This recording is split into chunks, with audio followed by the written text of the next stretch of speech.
So yesterday I did a power rankings, and that didn't go over. So I'm not doing the rankings of players at positions yet because when you see that many downvotes, you go, well, all right then. Because again, those power rankings are just for where I think teams are right now at the start of the season. But the interesting thing is, there were complaints that I had the Leafs too high and too low. But for anybody who thinks, well, the Oilers are way too high, no. I like what the Oilers did in the offseason, and I like their chances this year. Now, there are some concerns. There are some red flags when it comes to the Oilers, sure. But I think it's easy to forget that while this is a team that spent its money, according to Cap Friendly, they have $732,000 in cap space. So they're not going to be players for Hoffman or anything, but they don't really need Hoffman now. That's also a key thing. This season, their record was 37, 25, and 9. They had 83 points. They were fifth in winning percentage. They were narrowly defeated for that last spot in the play-in tournament to decide the top four seeds. They had to do the play-in round against Chicago, which of course they lost. But Dallas had a record of 37, 24, and 8. So Dallas actually had one less point than Edmonton, but they'd played two less games. So their winning percentage was higher because it was one more regulation loss and one more overtime or shootout loss for the Edmonton Oilers.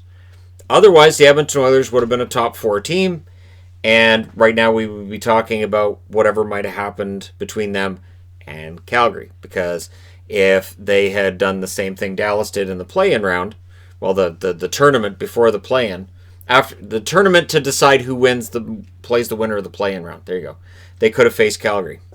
And we could have had a whole different storyline because Edmonton would have been a little more rested, wouldn't have gone through what the Flames did, and if the Oilers could have maybe beaten the Flames, and again in that return to play, as much as I love what the players did and I respect them for taking the time away from their families and doing something completely different so that we get a Stanley Cup winner, there's no asterisk, but at the same time, it's a completely different, unique environment. So I'm willing to give the Oilers a little bit of a pass on losing to Chicago, a playoff veteran team who I think we're looking at that as this might be our last chance. That's the vibe I was getting from Chicago during that win over the Oilers, and then the way they were playing against Vegas, a team that was vastly superior to them. Chicago was approaching this as this might be our chance. For the Oilers, honestly, good season. They were on pace for about 96 points this past year. They would have made that round of 16 if we'd finished the regular season, if not for the pause. I don't think anybody was picking them to fall out of the playoffs. They were inconsistent during the season. They had their downbeats. They had their good runs. Everybody did. Dallas's run to the Stanley Cup Final certainly helped cover for Dallas being mediocre a lot of the time last season. So I think that for anybody who's going to make the argument of, well, the Oilers aren't very good, they are. And I say that as something, I'm not an Oilers fan, and anybody who's been a subscriber to this channel for a while, I've definitely heard a lot of comments about how I'm anti-Oilers. Or hugely pro-Oilers for no reason, or pro-Flames. It's funny. Power rankings have always been kind of entertaining for me, but again, I'm pushing back when I'm going to do the look at best player at each position, because there's only so many really negative, nasty comments I can see in a day before I go, well, I'm done for now. So, the Oilers. Down the left side, in all likelihood, you're going to have Nugent Hopkins, unless Nugent Hopkins ends up at center, but they signed Kyle Turris to fill the role that was Nugent Hopkins' role before we found out he's pretty good with McDavid, right? Ennis, Neal, James Neal on the third line. I like that. Potential 20-goal scorer right there. There's some depth there, and I know Ennis doesn't have a lot of offensive upside, but he fits in pretty well with what the Oilers do. Archibald was asked to do too much at times last year, where he was playing a top role that he shouldn't have been playing. And he's a hard worker. He's a very hard worker, but he doesn't have that offensive skill. And then you've got Gambardella, Nygaard, and Benson. I still think Benson's got some potential there. I'm starting to wonder if Benson might actually be better served in another organization where he has a better chance of making it, because I don't know that the Oilers over the next couple of years are going to have room for him. Definitely not down the middle, because down the middle you've got McDavid, Draisaitl, Turris, Kara. That's a pretty solid four centers right there. Now, Turris is coming off of what was a rough season in Nashville. Honestly, it never fit in Nashville. If he can get back anywhere near to the level he was at in Ottawa, that's pretty solid. Kyle Turris, it's easy to forget, has had very good seasons, has some good offensive instincts. It just, again, it didn't work in Nashville. So if it works out much better for him in Edmonton than in Nashville, Ken Holland could look brilliant a year from now. Quine was brought in as well, and Gaetan Haas. Haas is going to be a depth guy who, is probably going to go in when guys get hurt. But again, the fact that Haas and Nygaard will probably play less because of competition for jobs, that's a good thing. It's a good thing that you have more guys competing for fewer jobs, because that tells you that the quality of the team is getting better. The days of the Oilers drafting a guy and just throwing him in the lineup and hoping for the best, those are over. And now you've got to earn your way onto the roster, and that's the way it always should have been. On the right side, I think Puljujarvi's going to get every chance to play with McDavid. And I've seen charts where he's on the fourth. I've seen charts where he's on the third. I've seen comments like he's probably going to be third line.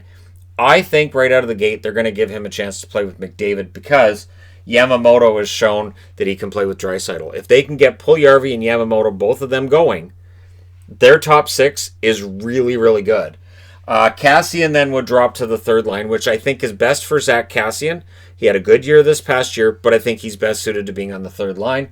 Chiasson, Cracknell, who they signed. I like Adam Cracknell. I think he's a decent depth forward as well. And Lavoie's out there. We'll see whether or not he makes any sort of debut for the Oilers over the short term, long term. He, of course, is one that fans are kind of excited about coming up through the system. On the blue line is still a work in progress, right? So Clefbaum, I don't know where to put Clefbaum on the board, because we know he's not going to play. He may not play all year. That's a huge hole on that blue line if he doesn't play. So you'd have Nurse, Bear, Russell, and Barrie are likely your top four defensemen. And I'd like to see Bear and Barrie playing together, even though I know they're both right-handed, right-side defensemen, just because I love seeing announcers go crazy. Bear to Barrie, Barrie to Bear, back to Barrie, back to Bear. Yeah, make it happen. And then Larson, likely on that third pairing. Caleb Jones may get onto that third pairing until Clefbaum gets back. But what are they going to do with Bouchard? Bouchard's not going to stay in the minors much longer, so I would think he probably gets a spot on the roster. And again, who's on the left, who's on the right? That's going to be up to Dave Tippett. Lagesson is there as well, and Broberg, of course, not coming over this year. But when his season's over in Europe, does he come over after that and make a debut for the Oilers? Maybe. And that's the thing with the European leagues already being up and going, and their seasons are not long by NHL standards. Their seasons will be over. They will be able to come over and play for NHL teams should they choose to once their seasons are over. And so that could be interesting.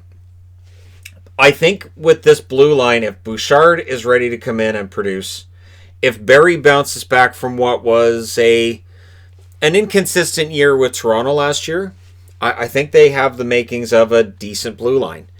And I've seen some of the negativity towards Darnell Nurse. I've seen negativity towards Clefbaum over the years. Towards Larson, of course. Larson, the lightning rod, because of the player they gave up in the trade for him. But, honestly, I think Larson's decent as a top six guy. There's not the offense there. I think when he was drafted, there was an idea he was going to be this great two-way defenseman, and it hasn't really developed that way for him. But I do think they have a decent blue line. Not fantastic, and it was a big part of their undoing. I think what alarmed me about their defense in that loss against Chicago was the fact that they just seemed to be so stationary, and Chicago was passing through them and past them, and there wasn't a lot of aggressive challenging of the puck carrier going on in that series against Chicago. So it's a learning experience, and it's something that hopefully Dave Tippett, who is a good defensive coach, hopefully it's something he can get them into some better habits with this coming season. The interesting notice, of course, the interesting note for any Oilers fans out there is that Mike Smith comes back.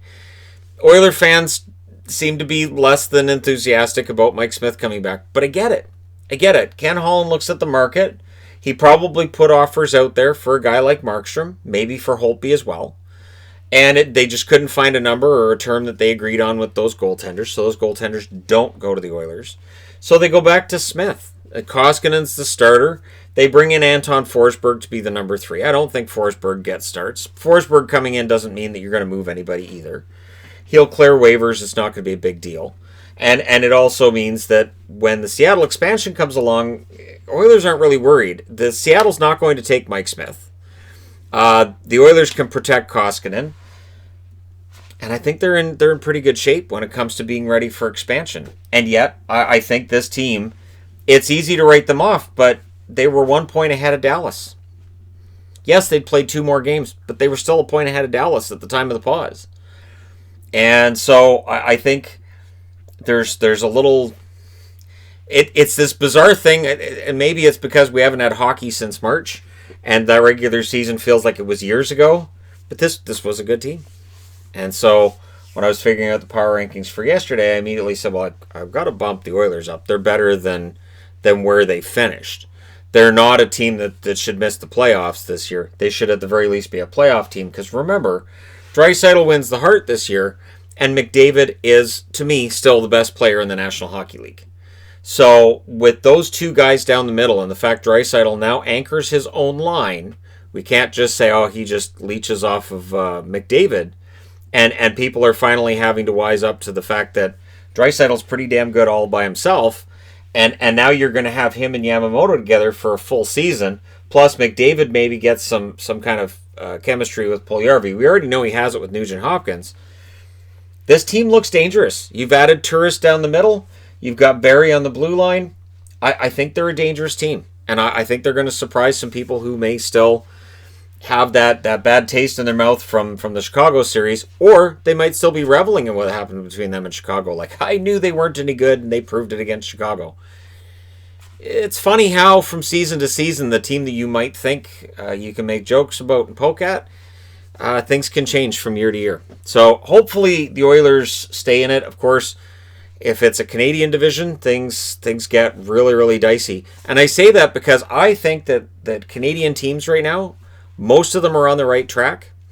And so if we have a division where it's just Canadian teams against each other, I think it's going to be some of the most intense hockey between some really good teams.